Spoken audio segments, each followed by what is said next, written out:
Good afternoon, Acadiana, KTC TV3 Chief Meteorologist Rob Perillo here with meteorologist Eric Zernick as we watch a severe weather event unfolding for the northern part of the state where the storms are just beasts producing wind damage, and it looks like tornadic activity as well. Strongest activity so far this afternoon, eastern Texas into the northern and central part of the state where storms are producing damaging winds. We just got a new tornado warning that was just posted for northern Rapides Parish for this cell that is just near the Alexandria area. That cell is moving quickly, and we take a quick look at the velocities here, and you can see a little bit of a velocity couplet moving north and west of Alexandria, moving into the next parish up. So we'll continue to watch that. But locally, most of the storms across Acadiana behaving at this time. We have some strong storms in the eastern portions of St. Landry Parish. We'll keep an eye on this cell that's moving over by Port Barry, but it's moving quickly.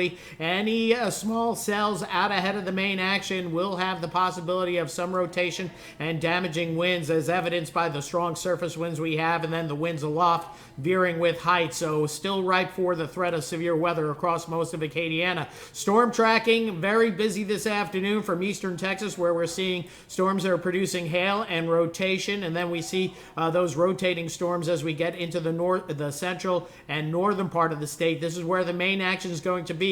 We will just have to be on the lookout for these individual cells that are developing. This is an early meso stage on that one cell that's in St. Landry Parish right now, and I can go ahead and interrogate that cell, and it may not be able to interrogate it right here, but the bottom line showing a little rotation, but nothing that's reaching the ground at this point. So let's take a look at predictive radar, and it looks like the model trends this afternoon are for most of the heavy duty activity to be from central and northern portions of the state, but Acadiana will see some cells developing as we head into the latter part of the afternoon and early evening hours. Again, the model trend throughout the day has been for more scattered activity, isolated perhaps severe storms as we head into the late afternoon, early evening hours.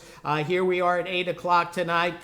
And then 9 o'clock tonight, still the threat of severe storms. So that one cell between Lafayette and Ville Platte, that's a hint that there's still going to be action up until about 9 or 10 o'clock tonight. Then things will be quieting down, and our severe weather parameters will be diminishing after 11 o'clock tonight. And by midnight, most of the storms will be out of Acadiana, and then eventually eastern Louisiana by 2 o'clock in the morning. So here's a quick look at some of the severe parameters, supercell parameters right now.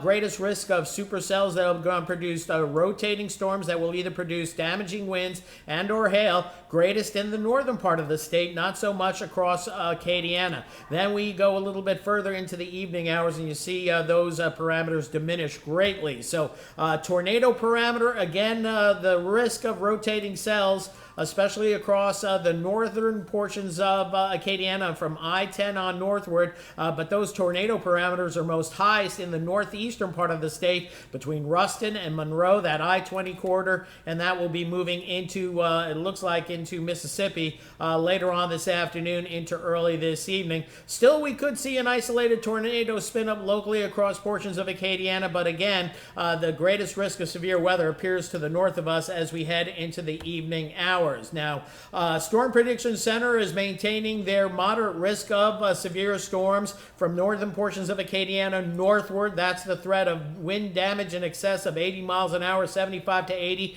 and some long track tornadoes of EF2 intensity. That's 111 miles an hour or greater could be possible, and I'm thinking that's going to be mainly in central to northeastern portions of Louisiana. Actual risk of a tornado in the 15% range within that moderate risk area, but notice even the areas all the way down, hatched down into the I-10 corridor, showing the possibility of some rotating storms in that cross-hatched area. As for the greatest risk, damaging winds, a 45% chance of damaging winds in excess of 60, more than likely up to 70 or 80 will be occurring within any point in that, within a 25-mile radius of any point in that shaded purple area, so keep that in mind.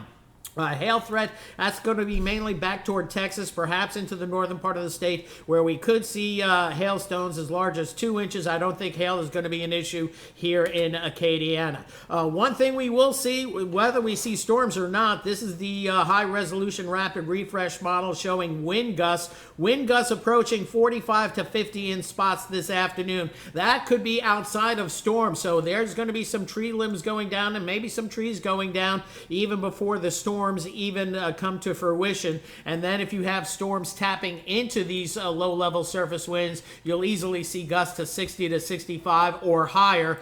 So we'll be on the lookout for that. Those winds stay quite strong, begin to turn more southerly at 7 o'clock this evening, and then out of the southwest and begin to diminish after 10 o'clock this evening. And with time, we'll see those winds eventually bridging around to the west-northwest as we get closer to tomorrow morning. So that's it for right now. We're going to have a full update coming your way on Acadiana's news channel coming up at 6 o'clock, and we'll be online on Facebook and streaming on our app and our web should warnings develop as we head into the later afternoon and evening hours.